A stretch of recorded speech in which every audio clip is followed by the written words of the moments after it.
They say every civilization has its own darkness. Some hide it, some embrace it, and some try to bury it so deep that future generations believe it never existed.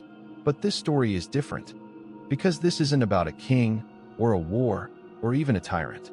It's about an object, a device so feared, so hated, so unimaginably cruel that kingdoms didn't just destroy it, they erased it from their records. A device designed with precision, crafted by brilliant hands, and born from a mind that understood human suffering better than anyone ever should. Today, historians whisper about it cautiously, as if speaking its name alone brings misfortune. Travelers claim ruins still echo with screams tied to its legacy. And in forgotten archives, early sketches show something almost impossible to comprehend. This is the truth about the machine they called the widower's grin, the device so evil, it was outlawed everywhere it existed. The origins trace back to a small highland province, ruled by a paranoid duke who believed pain kept people loyal. He commissioned a blacksmith, no ordinary craftsman, but a genius in metallurgy, a man who had studied the human skeleton the way most study maps. The duke demanded a tool that could extract truth without ending life. What he received was beyond that mandate. It was a chair, simple at first glance, but every inch engineered to break the human body in ways that left no surface wounds. A chair with iron bands that tightened without crushing, spikes so small and sharp they barely pierced skin yet drove agony through the nerves, and a backrest designed to force the spine into angles nature never intended. The blacksmith called it a mechanism of deep persuasion, but the duke renamed it after its effect, the widower's grin, because victims died with their teeth exposed in a final, frozen smile. Rumors spread quickly. Villagers whispered that the duke had found a way to control the truth itself. Prisoners confessed to crimes they never committed. Others begged to be executed rather than interrogated. The duke, delighted with the device, began using it for political purification.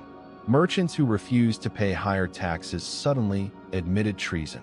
Rival nobles who threatened his authority conveniently confessed to conspiring with foreign kingdoms. Each confession strengthened his rule, and with every tightening of the iron bands, the chair earned its reputation. But the device had a flaw, not in design, but in consequence. Because when you push a society to the edge of fear, it eventually falls the other way. People stopped speaking entirely, terrified that any word could be twisted into suspicion. Markets emptied. Families fled at night. Even the duke's loyal guards refused new prisoners. They swore the chair whispered when rooms were quiet, almost as if it remembered the pain it caused. At first, these were dismissed as drunken tales. But then, even the blacksmith vanished, leaving behind only the original schematics with a note that read, "It listens." Eventually, the chair's reputation reached neighboring kingdoms. They learned how the duke abused it, how it silenced an entire province, and how it kept growing in influence like a curse. War came, not over land or wealth, but for the destruction of the device itself.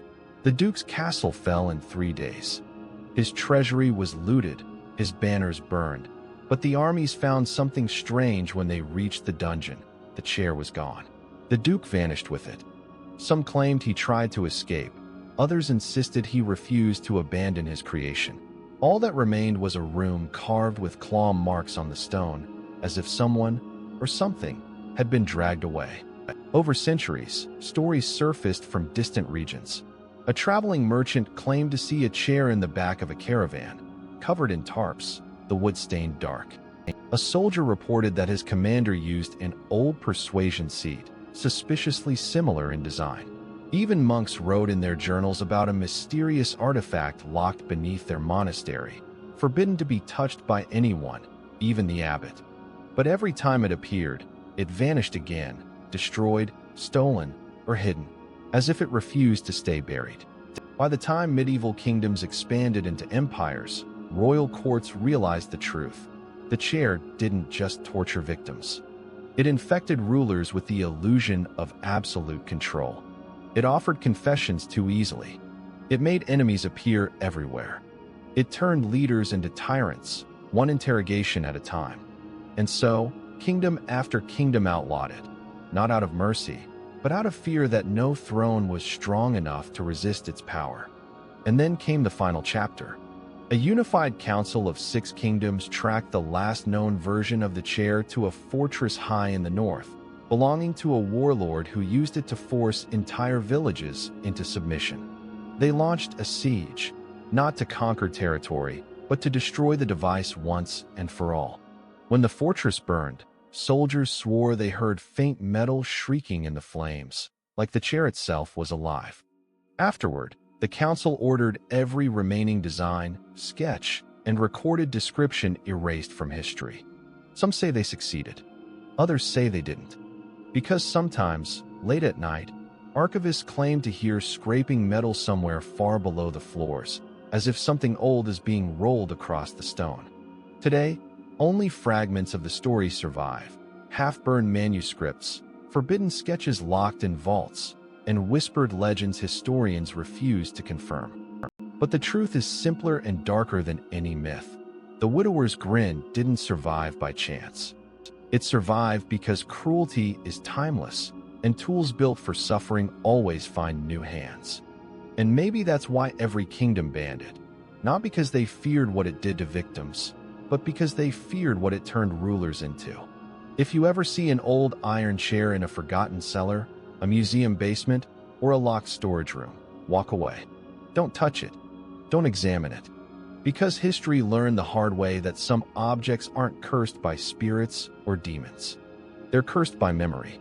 And this device, it remembers everything.